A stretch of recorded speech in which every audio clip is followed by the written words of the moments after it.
La voz, oh, la voz. Somos una familia, somos amor. Bienvenidos al podcast de La Voz de la Esperanza. Buenos días, hermanos, ¿cómo están?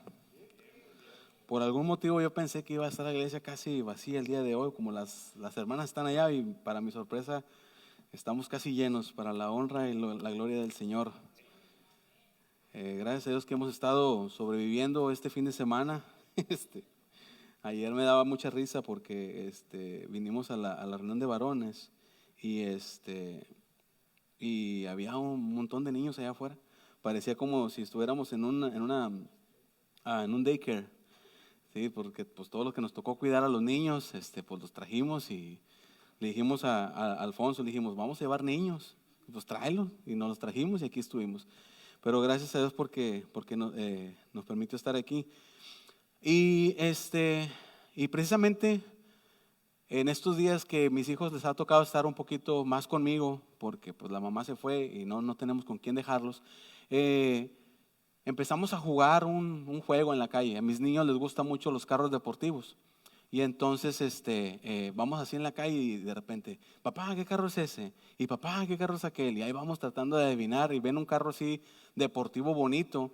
Y entonces empezamos a ver, dice Ian, yo creo que ese es un Corvette, yo creo que ese es un Lamborghini, porque a él le gustan mucho los Lamborghinis. Y más o menos quería hacer un poquito de esta dinámica para romper un poquito el hielo. A ver, ahí está.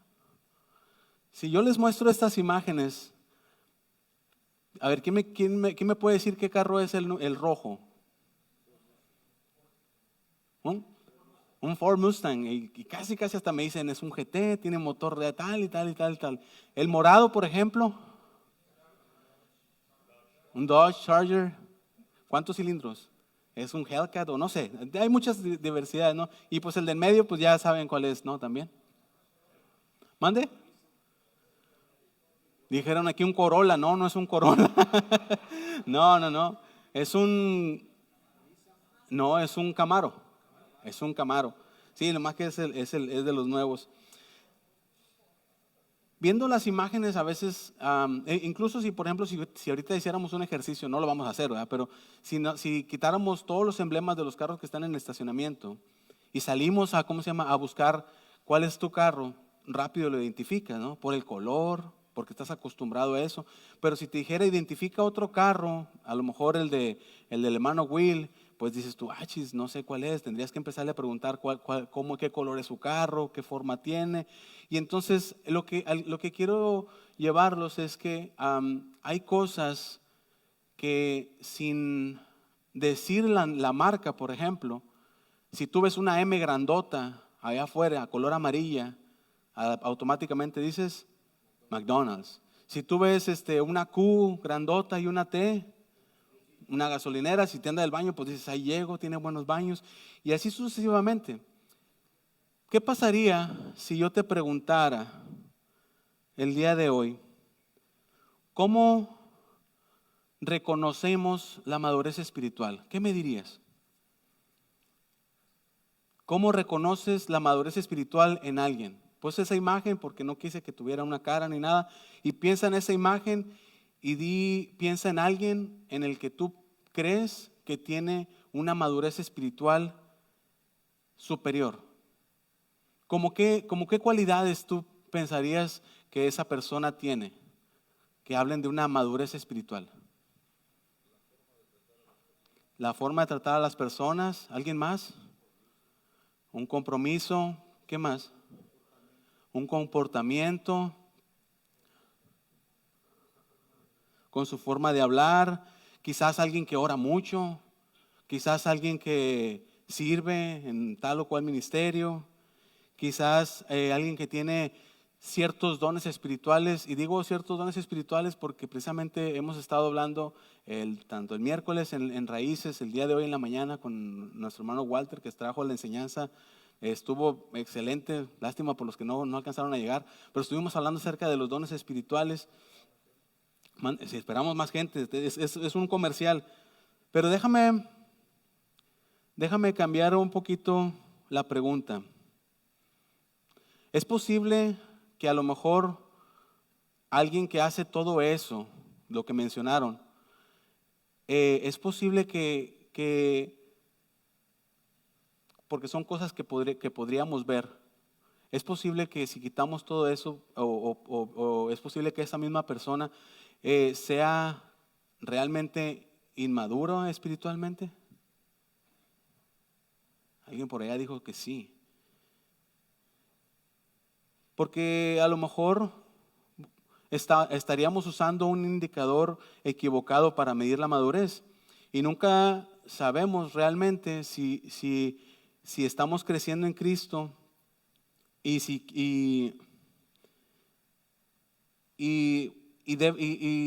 a lo que yo voy con esto es que hay una manera en la cual yo puedo darme cuenta, hay una manera,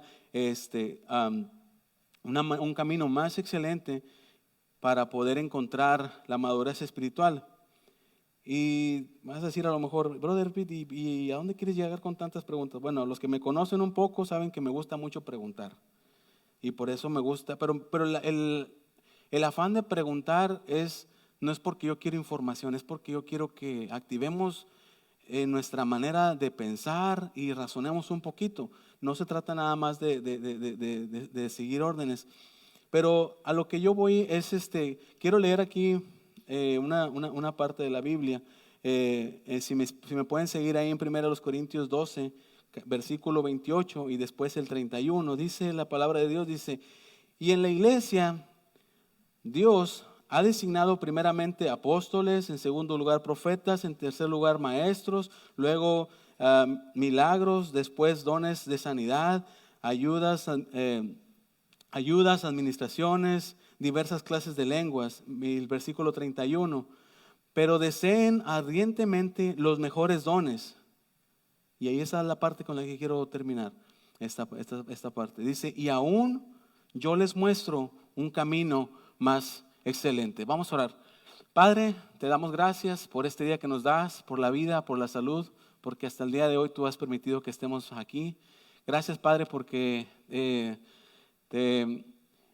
tú traes palabra a nosotros. Y en esta hora, Padre, te pido que tú seas hablando a través de mí, Señor, que tu Espíritu Santo pueda traer la palabra que tanto yo como la iglesia necesitamos de ti, Señor. Te pido que tú seas con nosotros y que nos bendigas grandemente. También te pido por las hermanas que vienen en camino, cuídalas, tráelas con bien hasta acá, Señor. Todo esto te lo pido en el nombre de tu Hijo Jesucristo. Amén. Si estamos siguiendo el programa de lectura, el capítulo 12 está hablando acerca de los dones, y luego de repente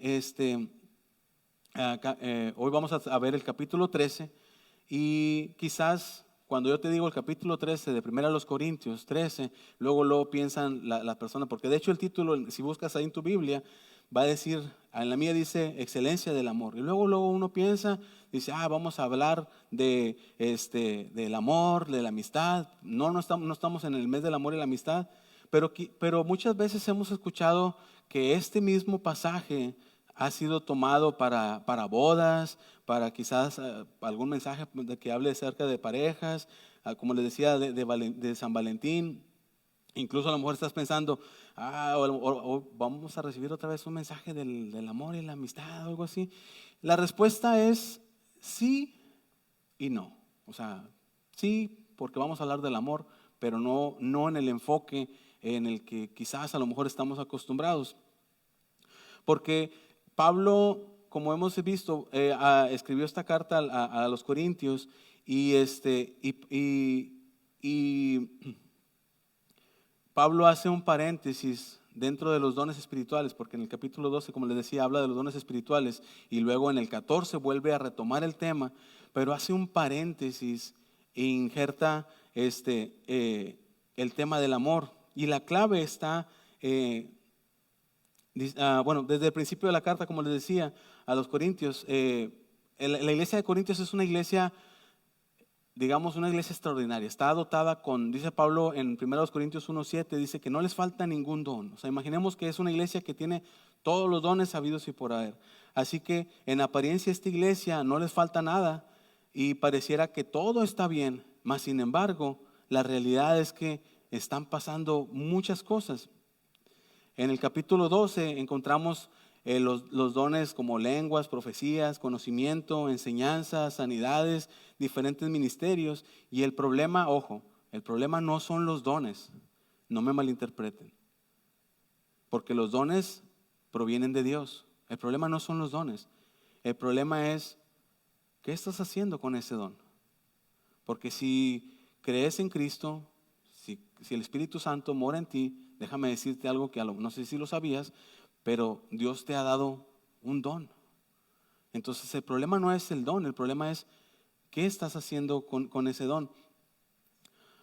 Encontramos que aquí en la iglesia de Corinto ellos tenían una lucha interna porque había comparaciones a ver quién tenía los mejores dones, como si fueran barajitas de que no, yo tengo este don, no, pero yo te gano porque yo tengo el otro, no, pero y así estaba, pareciera que sí estaban peleando, parecía que había una competencia a ver quién lo hacía mejor, parecía que había personas sintiéndose superiores a otras personas porque a lo mejor aportaban más dinero, porque trabajaban más en la iglesia, y había la otra cara de la moneda, es que había otras personas que se sentían inferiores precisamente por lo mismo, porque decían, pues es que a mí me tocó el don X y no es tan como otros dones, o dan menos o X, lo que podamos ahí ponerle. Pero por eso Pablo termina el capítulo 12 diciendo esto, dice en el versículo 31, dice, pero deseen ardientemente los mejores dones.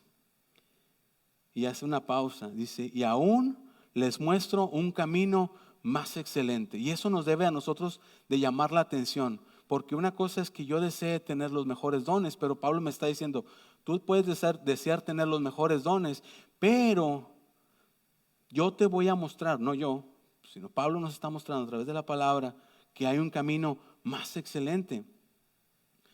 Otras traducciones dicen, pero ahora déjame mostrarles una manera de vivir que supera a todas las demás. Entonces llegamos al capítulo 13 y pareciera que Pablo, como les decía, pareciera como que cambia repentinamente de tema, pero no cambia de tema, sino lo que hace es un paréntesis para profundizar más de en lo que ya viene hablando. Porque entonces, por lo tanto, el amor está deliberadamente colocado en medio de la discusión de los dones espirituales. Si leemos ahí en el capítulo 13, versículos del 1 al 3, si me pueden acompañar ahí, dice, si yo hablara lenguas humanas y angélicas, pero no tengo amor, he llegado a ser como metal que resuena o címbalo que retiñe. Si tuviera el don de la profecía y entendiera todos los misterios y todos los conocimientos y tuviera toda la fe como para trasladar montañas, pero no tengo amor, nada soy. Versículo 3, y si diera todos mis bienes para dar de comer a los pobres, y si entregara mi cuerpo para ser quemado, pero no tengo amor, de nada me aprovecha. Pablo empieza en el capítulo 13 quiere llevar a los corintios al extremo de, incluso él se pone como ejemplo, porque empieza ahí, dice, si yo hablara en lenguas angélicas, pero no tengo amor, si lo traspasas a ti, es si yo hago esto, si yo hago aquello, si yo hago lo otro, dice, pero no tengo amor. Ojo, Pablo está hablando, Pablo no está hablando de una persona, digámoslo, de un cristiano, no lo quiero decir así. Pablo está hablando de un cristiano que puede hablar, que puede profetizar, que puede comprender cosas profundas acerca de la Escritura, que tiene don de conocimientos extraordinarios, que tiene una fe poderosa, inclusive capaz, porque dice aquí, si tuviera tanta fe capaz de trasladar las montañas, dice, pero no tengo amor, puede ser tan generoso, pero no tengo amor, me está faltando algo. Es decir, esa persona pareciera como si fuera un super cristiano o una persona súper espiritual, pero dice, pero todavía no hemos visto, pero dice, todavía no has visto lo más importante, porque 3 veces dice, y no tengo amor. En el versículo primero dice que soy como metal que resuena, o sea, mucho ruido y pocas nueces. Y en el versículo 2 dice, no soy nada. Y en el versículo 3 dice, de nada me sirve. Hay una progresión. Hago muchas cosas, pero no soy nada y no sirve absolutamente de nada. Y hay una palabra que a mí me gusta, que la escuché hace algún tiempo y me gustó. Se llama deconstruir, que es diferente a destruir. La palabra deconstruir dice que tú quitas las cosas que están mal acomodadas. Imagínate un rompecabezas que está todo así raro. Deconstruir es quitar las piezas de ahí y empezar a armarlas otra vez en como tienen que estar armados. Entonces Pablo empieza deconstruyendo nuestra manera de medir la espiritualidad para después volverlas a ensamblar correctamente. Y dirás, bueno, ¿y eso qué tiene que ver con nosotros? ¿O por qué eso me debería de importar el día de hoy? Bueno, quizás a lo mejor nosotros no estamos compitiendo quién habla más lenguas o quién tiene el don de sanidad, pero a veces sí nos hemos puesto a competir, a ver quién conoce más Biblia, a ver quién predica mejor, o quién canta mejor, o quién tiene tal ministerio, o quién sirve más en la iglesia. Sí nos damos cuenta de lo que a veces hacemos nosotros, que nos parecemos de repente mucho a la iglesia de Corintio. Pablo no está diciendo que ninguna de las cosas que hacemos como parte de los dones espirituales no sea importante, sino que está diciendo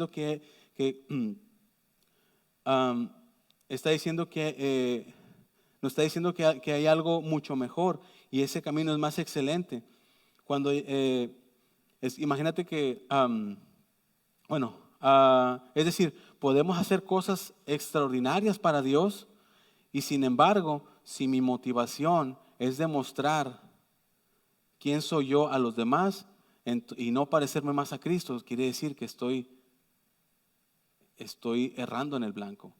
Si lo que hago en la iglesia, cualquier cosa que tú hagas en la iglesia, lo estoy haciendo para que los demás me vean, entonces no estás perdiéndote el enfoque. Por eso Pablo hace esta pausa en esta sección cuando habla de los dones, porque dice, ya hablamos de los dones, nomás que espérame tantito.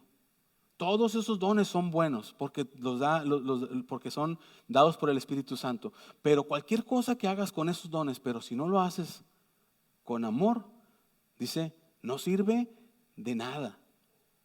No sirve de nada. Dice, y continuamos ahí leyendo en el versículo 13, porque ya nos está diciendo que todo lo que hago, si no lo hago por amor, no sirve de nada.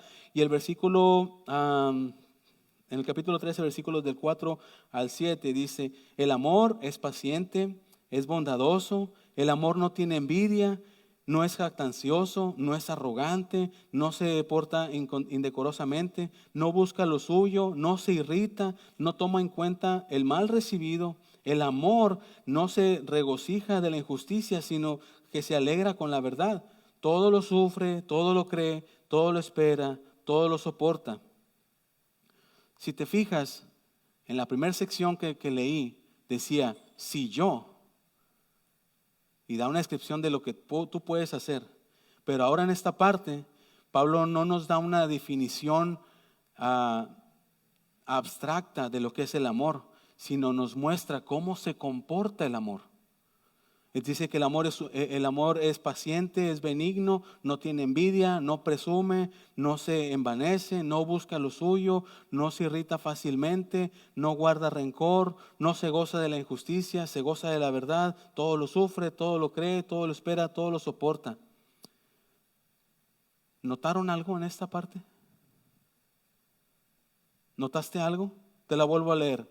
Dice, el amor no es paciente, El amor es paciente, es benigno, no tiene envidia, no presume, no se envanece, no busca lo suyo, no se irrita fácilmente, no guarda rencor, no se goza de la injusticia, se goza de la verdad, todo lo sufre, todo lo cree, todo lo espera, todo lo soporta. Si te fijas, ninguna de esas características que te dije necesitan de un escenario. Ninguna de esas características necesitan un micrófono. Ninguna de esas características necesitan una plataforma como aquí. No estoy diciendo que la predicación no sea bien, no esté buena, no. Pero nos está dando una descripción de qué es el amor. Porque para ser paciente necesitas experimentar que alguien te agote la paciencia. Yo me acuerdo que hace mucho le decía a Dios, ay Dios, dame paciencia, y me metía en un montón de problemas, y yo le decía, pero es que así no, y Dios me decía, es que esa es la manera en que tú tienes que aprender a ser paciente. ¿Sí? Si quieres ser paciente, necesitas rodearte de personas que agoten tu paciencia. Para no guardar rencor, necesitas que alguien te haya ofendido. Aprender qué se siente que te hayan ofendido y desechar eso. ¿Sí me están siguiendo? Para no buscar lo tuyo, necesitas tener la oportunidad de poder exigir lo que a lo mejor te corresponde, pero decir, ok, lo cedo. Eso es el amor, es una característica del amor. Para soportar necesitas algo que soportar. Podríamos decir que el amor que Pablo describe se ve visible en la manera en la que tratamos a las personas. Alguien dijo por aquí que una persona espiritual dijo es en cómo tratas a las demás personas. Y le iba a decir, te me estás adelantando, pero no, me da gusto que podamos entender eso. Porque no es lo que haces arriba del escenario, sino es cómo tratas a las demás personas. Recordemos que Pablo está usando la ilustración del cuerpo. Dice, somos parte del cuerpo en Cristo.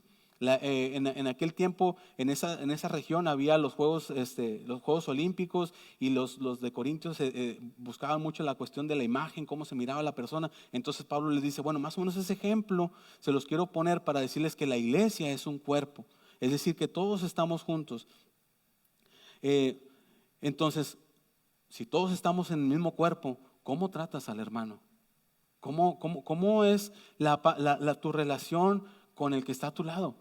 No lo saludo porque me cae mal. Ojo, no lo soporto porque, híjole, siempre me irrita. Pues quizás es la persona que Dios está poniendo para practicar la paciencia. No lo digo yo, lo está diciendo Pablo, me lo está diciendo a mí también. No se lo estoy diciendo más para allá, no, a mí también me lo está diciendo, porque cuando yo estaba desarrollando esto, yo tuve que pensar hacia adentro. Dije, yo creo que mi termómetro de medir la madurez espiritual a lo mejor estaba un poquito descalibrado, y hay que empezarlo a calibrar. No está mal reconocer cuando hay ajustes que hacer. De hecho, es bueno reconocer que hay ajustes. Quiere decir que estamos en el proceso en la dirección equivocada. Aquí la iglesia de Corintios empieza a verse como en un espejo.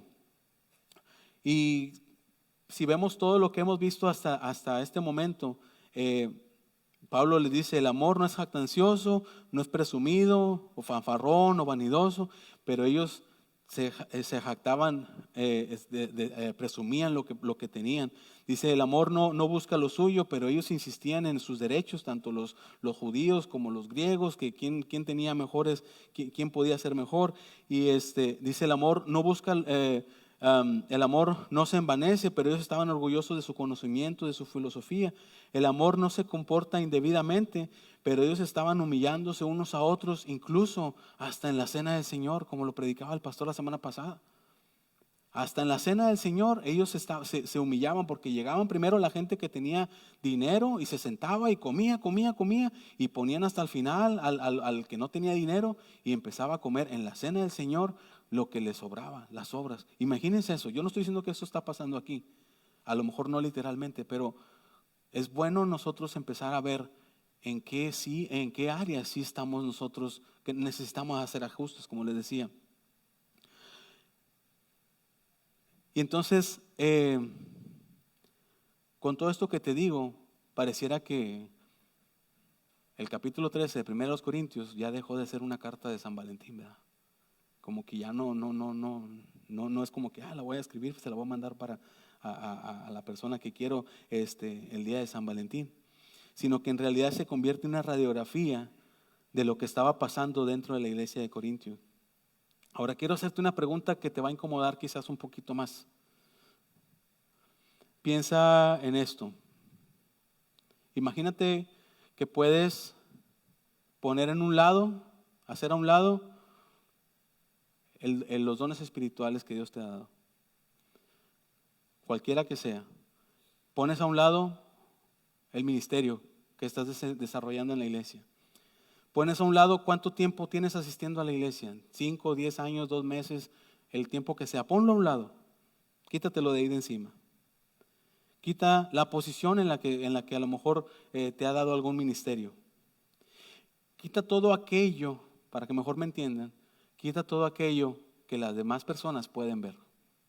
Y quédate con lo que no se puede ver, con lo de adentro. Y entonces, si quitamos todo eso, si quitamos todo lo que hago para Dios, ¿seguiría siendo evidente que me parezco a Cristo? Porque Pablo está tratando de hacer esa reflexión con los corintios. Les dice, ustedes tienen todos los dones, ustedes hacen muchas cosas, pero el camino no es hacer muchas cosas, el camino es parecerme a Cristo. No es que la gente me reconozca, no es que haga yo, en el versículo dice, y si doy mi vida y me queman y todo eso, son cosas visibles, pero eso está haciendo que me parezca más a Cristo. Y esa pregunta quiero que te la hagas, porque también esa pregunta yo me la hice. No basta con convertir los versículos del 4 al 7 en una lista moral de cosas que debemos esforzarnos por hacer mejor, porque nunca vamos a poder hacerlas todas como si fuera una lista de un checklist, hacer esto, esto y esto, simplemente porque Cristo es la personificación del amor. Pero simplemente pero la pregunta no simplemente, perdón, la pregunta no simplemente es si estoy siendo más amoroso, sino la pregunta es, ¿estoy siendo formado a la imagen de Cristo? ¿Estoy realmente reflejando el amor de Cristo? Como les decía, esta pregunta también me la hice yo. Cuando estaba preparando el sermón, yo también me la tuve que hacer y tuve que pasar saliva porque dije, híjole, quizás hay muchas cosas que tengo que cambiar. Y le di gracias a Dios porque mediante esta parte uno se da cuenta en las cosas que uno tiene que cambiar. Y continuamos ahí leyendo más adelante porque no se queda ahí, y gracias a Dios porque no se queda solamente ahí, sino que nos lleva a otra parte. El versículo del 8 al 13 dice, el amor nunca deja de ser, pero si hay dones de profecía se acabarán, si hay lenguas cesarán, si hay conocimiento se acabará, porque en parte conocemos y en parte profetizamos, pero cuando venga lo perfecto, lo incompleto se acabará. Cuando yo era niño, hablaba como niño, pensaba como niño, razonaba como niño, pero cuando llegué a ser hombre dejé las cosas que eran de niño. Porque ahora vemos por un espejo veladamente, pero entonces veremos cara a cara. Ahora conozco en parte, pero entonces conoceré plenamente cómo he sido conocido. Y ahora permanecen la fe, la esperanza y el amor. Estos tres, pero el mayor de ellos es el amor. Y quiero que regresemos al versículo 8. Dice, el amor nunca deja de ser. Cuando dice nunca, Pablo introduce el concepto de tiempo. El amor nunca deja de ser. Pero dice, las profecías terminarán, las lenguas cesarán, el conocimiento se acabará. ¿Por qué? Dice, porque en parte conocemos y en parte profetizamos. Y el versículo 9 dice, profetizamos, porque todo eso pertenece a nuestra condición presente. Es decir, que ahora conocemos parcialmente, Es decir, los dones son necesarios, son buenos porque provienen de Dios, pero son provisionales. Son provisionales. Y el amor no. Porque dirás tú, bueno, pero ¿cómo que son provisionales? Sí, porque dice aquí que van a cesar. En algún momento se va a acabar. Dice, y entonces el versículo 11 mete una metáfora. Dice, cuando yo era niño, hablaba como niño, pensaba como niño, razonaba como niño, pero cuando llegué a ser hombre, dejé las cosas que eran de niño. Y creo que todos hemos entendido esa imagen. Cuando yo era niño, hacía estas cosas. De hecho, muchas veces decimos, híjole, me extraño cuando era niño que no tenía que tener los compromisos de la renta y cosas por el estilo. Pero cuando era niño, hablaba como niño, pensaba como niño, razonaba como niño, y no había nada malo en eso. No hay nada malo en ser un niño, porque es lo que corresponde a esa etapa. El problema es querer quedarte en esa etapa. Ahí sí está el problema. Es decir, que tiene que haber una progresión, y ese es el argumento de Pablo. Los dones tienen un propósito en el tiempo en el que estamos. Son buenos, son necesarios, son el mejor regalo que Dios nos ha dado, porque son para servir a la iglesia. Pero pertenecen a una etapa y que un día llegará a su cumplimiento. Dice el versículo 12, porque ahora vemos por un espejo veladamente, pero entonces veremos cara a cara. Ahora conozco en parte, pero entonces conoceré plenamente cómo he sido conocido. Entonces, dice, ahora vemos parcialmente y entonces conocemos de una manera que ahora no podemos conocer.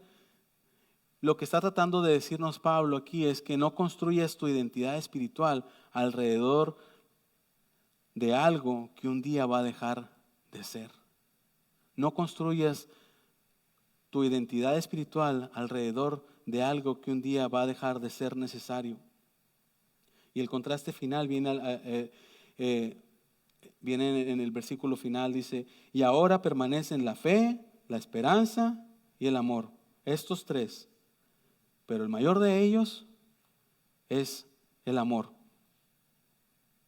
Y volvemos al título, lo que no se ve, pero se nota. Porque al final no permanece nuestra capacidad de predicar, ni nuestra capacidad de enseñar, ni los títulos, si eres licenciado, doctor, albañil, ni siquiera los ministerios. Ponle el nombre al ministerio que tú quieras. Ni aquello por lo que quizás otros te admiran o admiras a otros. No se trata de quién sabe más Biblia, quién sabe más versículos. No se trata de eso. Entonces, ¿cómo sabemos que un cristiano es maduro?